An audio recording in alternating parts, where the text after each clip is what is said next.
Hello and welcome back to the Green Workbench. If you want to check out what we've been doing on our house, please check out my Facebook page, The Green Workbench, and you can see pictures of a lot of the projects that we've been working on as we have remodeled our 1949 farmhouse. So here I am in my workshop and I'm finally ready to build a workbench. So as you can see, I kind of got started before I pulled the camera out, so I'm going to flip it up on its side and show you what I've done. I recognize that everyone is going to do their workbench a little different. It's a pretty personal thing on how you want it, but this is the way I'm doing it. I've thought a lot about it and what I want, so I will walk you through it. So you can see I essentially did a pretty simple frame. For the legs I'm using 4x4s, and I made them 40 inches tall, which may be a little taller than most, but it's a good height where I don't have to bend over and strain my back as I'm working on a project. So essentially I cut those, measured up 18 inches here, like an 8-foot 2x4 for my lengths on the outside,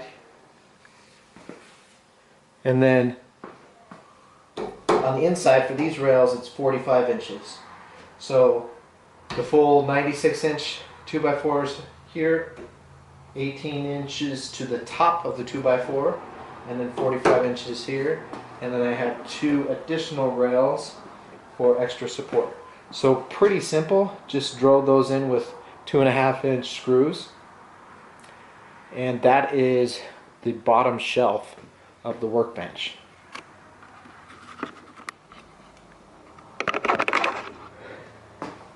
So this is 5/8-inch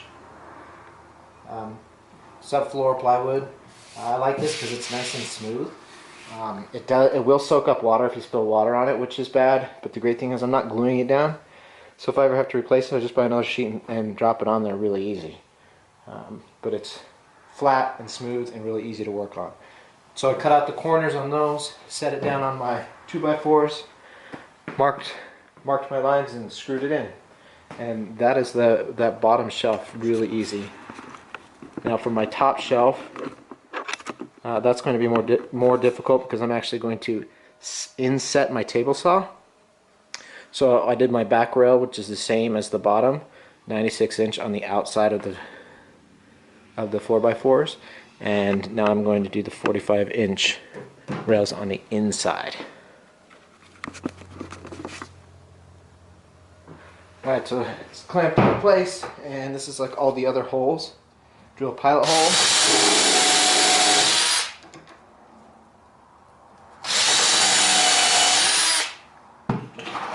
And drive in your screws.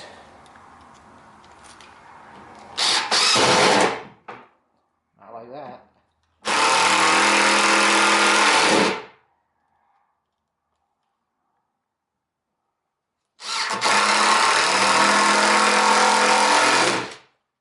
There you go.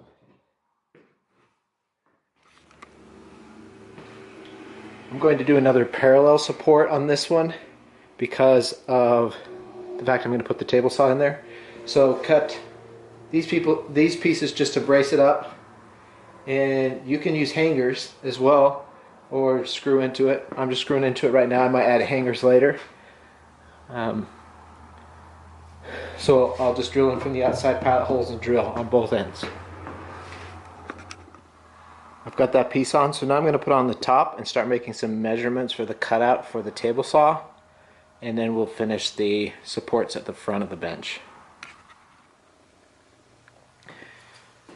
So anyone who is thinking to themselves this bench is too high and you have the uncontrollable urge to comment in the comment sections, I love comments, but I did want to mention that this is a 3-phase project, so the other 2 benches I'll be making will be a little bit lower. So I measure to the center, and then my table saw is 26 inches, so I measure 13 inches out. Now the difficult thing is the depth. I want it to be able to sit in there tightly, but also allow the fence to come on and off. I have a long fence that I'll use, but I also want to be able to use the fence that came with the saw. So I'll cut the minimum length, and then on that one side, the fence side, I'll actually extend that cut a little bit so that it can come in and out. And you'll see what I'm talking about as I do it. I have my lines drawn and I've set up my clamp. Run my saw.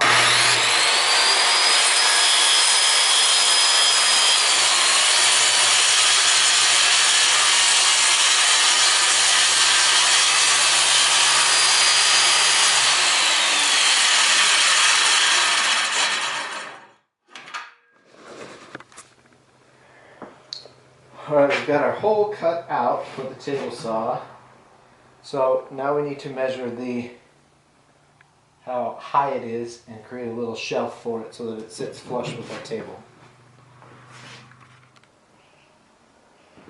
Alright, it's fit.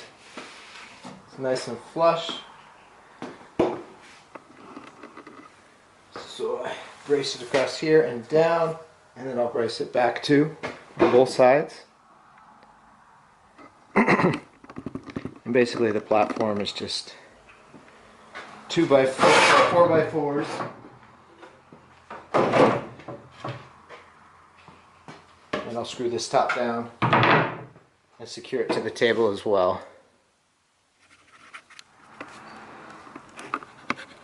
Alright, table saw's in.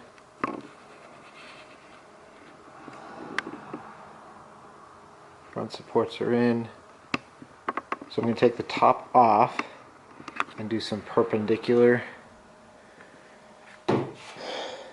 supports like I had mentioned earlier, now that I've got the table saw cut out and everything. So we'll do that now.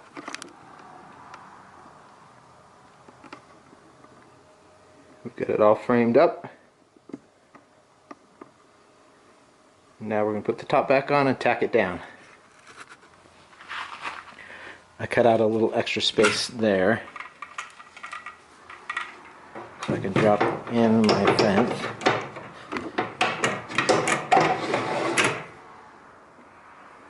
And in the back here, it's about maybe 3/8 inch gap in order for the fence to move.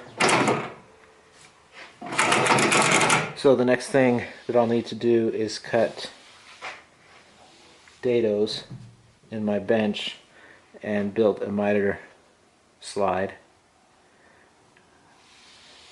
so that I can cut big pieces with the miter box or a miter jig.